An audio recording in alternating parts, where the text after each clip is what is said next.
Hi students, कैसे हैं आप लोग? आई गेस सब अच्छा होगा। हम लोग पढ़ रहे हैं चैप्टर नंबर 7। ये थर्ड पार्ट है जिसमें कि हम लोग एलिमेंट्स ऑफ डायरेक्टिंग का सेकंड पार्ट पढ़ेंगे, दैट इज़ मोटिवेशन। अगर आपने इससे पहले के पार्ट्स नहीं पढ़े हैं तो उनका लिंक आपको डिस्क्रिप्शन बॉक्स में मिल जाएगा। तो शुरू करते हैं मोटिवेशन, ठीक है? तो यस, अब मोटिवेशन है क्या? देखो, मोटिवेशन तो काफ़ी बड़ा एक टॉपिक है। अगर हम इसको मतलब समझने बैठे तो काफ़ी डिटेल्ड टॉपिक है, काफ़ी बड़ा टॉपिक है, लेकिन शॉर्ट में समझते हैं। देखिए, मोटिवेशन क्या है।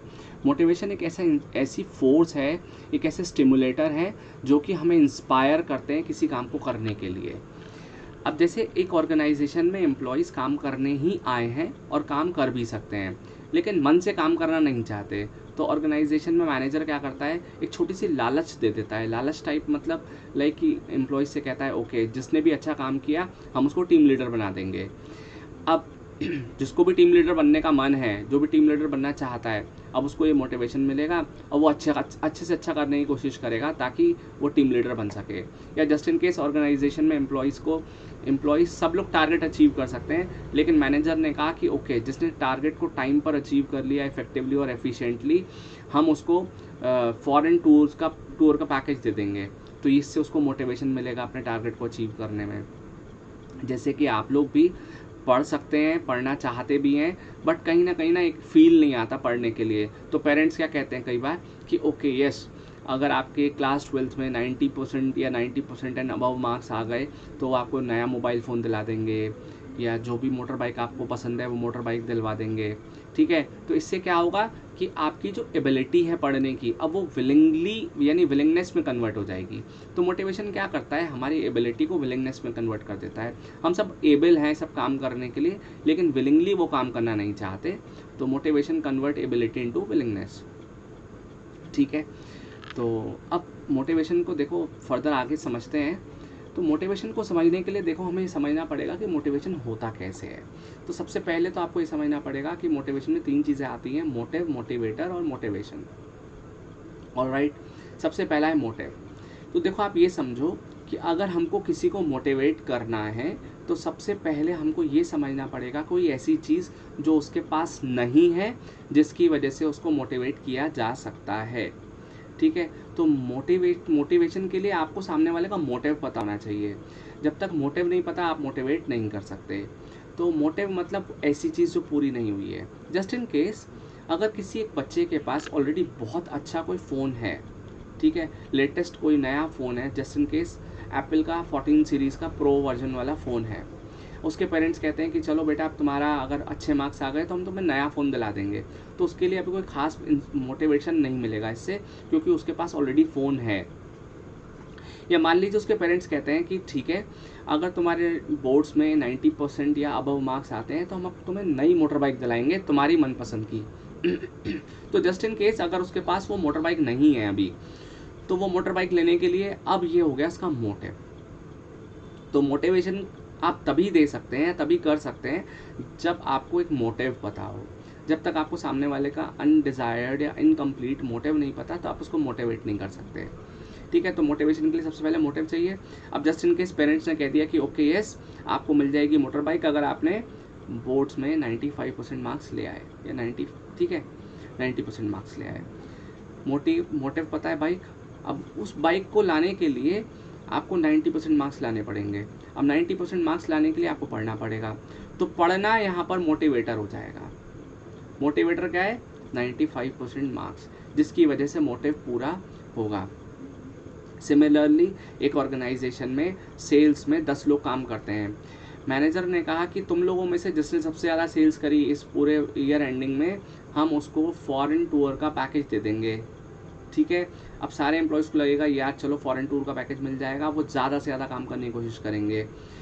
ज़्यादा से ज़्यादा काम करने की कोशिश तभी करेंगे जब उनको मोटिवेटर लगा हुआ है उनके पीछे। Point is clear? तो मोटिव तभी पूरा होगा। मोटिव कैसे पूरा होगा? मोटिवेटर्स के थ्रू। लास्ट है मोटिवेशन। एक साइकिल समझते हैं छोटी सी एक और। जस्ट इन केस अगर किसी एक आदमी को पैसे की ज़रूरत है, उसके पास पैसा नहीं है, गरीब आदमी है वो, ठीक है, पैसों से तंगी चल रही है, तो पैसा उसको तभी मिल सकता है या तो वो कोई बिजनेस करे या फिर वो कोई सर्विस करे। तो बिजनेस और सर्विस मोटिवेटर है।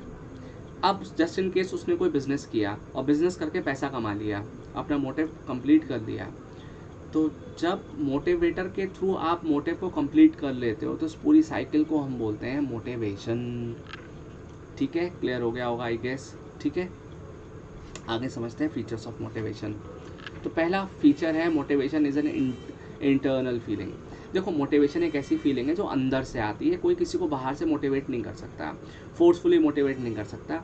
आप और हम अपना एग्जाम्पल देखते हैं, जब तक हमारा अपने आप से अंदर से पढ़ाई करने का मन नहीं करता तब तक हमारे पेरेंट्स हमें कितना भी फोर्स कर ले हम पढ़ाई नहीं करते। ठीक है, ऐसे जब तक एम्प्लॉय को अंदर से नहीं आती कि यार चलो हमें टारगेट अचीव करना है, हमें गोल अचीव करना है, हमें कुछ अच्छा करना है, तब तक वो मन से काम नहीं करते। तो एक ऐसी फीलिंग है जो अंदर से आती है। अब जस्ट इन केस किसी का वेट बहुत ज़्यादा बढ़ रहा है लेकिन उसको फ़र्क ही नहीं पड़ रहा है इसका, लेकिन जिस दिन उसके अंदर से आ गई यार ओके यार मेरा तो वेट बहुत बढ़ रहा है, तो उस दिन से वो अपने आप जिम जाना शुरू करेगा, वेट को लूज़ करने की कोशिश करेगा। तो इंटरनल फीलिंग है, अंदर से आती है, बाहर से कोई किसी को फोर्सफुली मोटिवेट नहीं कर सकता। इसके बाद है गोल डायरेक्टेड बिहेवियर। देखो, मोटिवेशन क्या करता है, किसी भी एम्प्लॉय का बिहेवियर गोल डायरेक्टेड कर देता है। एम्प्लॉयज़ सेल्स सब कर सकते हैं लेकिन मैनेजर ने कह दिया है कि भैया जिसने सबसे ज़्यादा सेल करी उसको हम फॉरेन टूर देंगे। तो अब ये फॉरेन टूर क्या करेगा, फॉरेन टूर जाने के चक्कर में सारे एम्प्लॉयज़ का बिहेवियर कैसा हो जाएगा, गोल डायरेक्टेड हो जाएगा। सबका कोशिश करेंगे कि हम ज़्यादा से ज़्यादा सेल कर सकें। मोटिवेशन कैन बी इधर पॉजिटिव और इधर नेगेटिव। देखो, मोटिवेशन पॉजिटिव और नेगेटिव दोनों तरीके से दिया जा सकता है। अब हर बार ऑर्गेनाइजेशन खर्चा नहीं कर सकती, ठीक है, तो कई बार ऑर्गेनाइजेशन सिंपल सा कहती है कि जिस भी एम्प्लॉय ने हमारा टारगेट अचीव नहीं किया हम उसको मेमो इशू कर देंगे, उसका डिमोशन कर देंगे, उसकी इंक्रीमेंट रोक देंगे। ये तो हो गया नेगेटिव मोटिवेशन। या जस्ट इन केस इसी के पैरेलल ऑर्गेनाइजेशन कह रही है कि भाई जिसने भी टारगेट अचीव कर लिए उसको हम इंसेंटिव्स देंगे, उसको हम बोनस देंगे, उसकी सैलरी इंक्रीज कर देंगे, उसको रिकॉग्निशन देंगे। ये सब पॉजिटिव मोटिवेशन होगा। तो यहाँ मैनेजर्स को डिसाइड करना होता है कि वो कभी पॉजिटिव मोटिवेशन का इस्तेमाल करता है और कभी नेगेटिव मोटिवेशन का। तो मोटिवेशन पॉजिटिव हो या नेगेटिव हो, दोनों के रिजल्ट मोर और लेस पॉजिटिव ही आते हैं।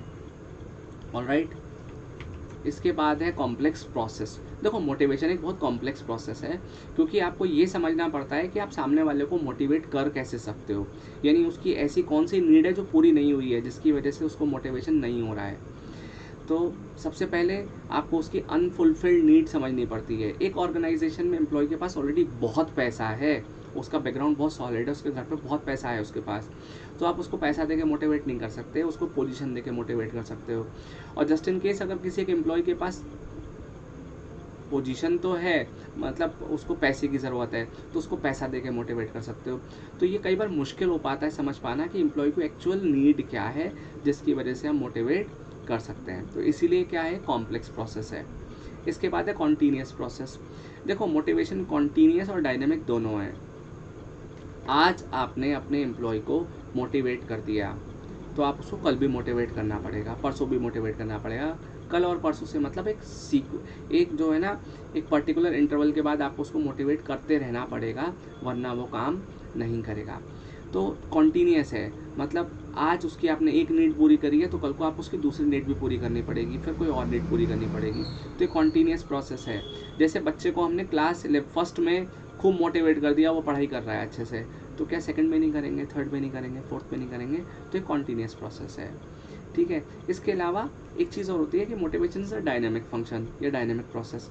अब डायनेमिक का मतलब ये है कि आज आपने एम्प्लॉय को किसी एक चीज़ को देके मोटिवेट किया है तो कल को आप सेम टूल से, सेम इंस्ट्रूमेंट से दोबारा उसको मोटिवेट नहीं कर सकते। आपको उसको मोटिवेट करने के लिए नया इंस्ट्रूमेंट का इस्तेमाल करना पड़ेगा। आज आपने उसको पोजीशन देके मोटिवेट किया है तो कल आपको उसको सैलरी बढ़ानी पड़ेगी, परसों रिकॉग्निशन देना पड़ेगा। तो मोटिवेशन क्या है, कॉन्टीन्यूस भी और डायनेमिक फंक्शन भी है, ठीक है। तो आई गेस आप लोगों को फीचर्स ऑफ मोटिवेशन यहाँ समझ में आ गए होंगे। नेक्स्ट टॉपिक जो है वो है मैस्लोज नीड हायरार्की थ्योरी, जो कि हम नेक्स्ट वीडियो में कवर करेंगे। Maslow's need hierarchy theory as well as एक टॉपिक और रह जाएगा मोटिवेशन में, जो कि है फाइनेंशियल और नॉन फाइनेंशियल मोटिवेशन। ये दोनों टॉपिक हम नेक्स्ट वीडियो में कवर करेंगे, ठीक है। अगर आपको ये वीडियो पसंद आई है तो बेटा थम्स अप, नहीं पसंद आई तो बताओ मुझे क्यों पसंद नहीं आई, ताकि हम इसको और इम्प्रूव कर सकें, ठीक है, ताकि मुझे भी मोटिवेशन मिल सके। ऑलराइट, तो मिलते हैं नेक्स्ट वीडियो में।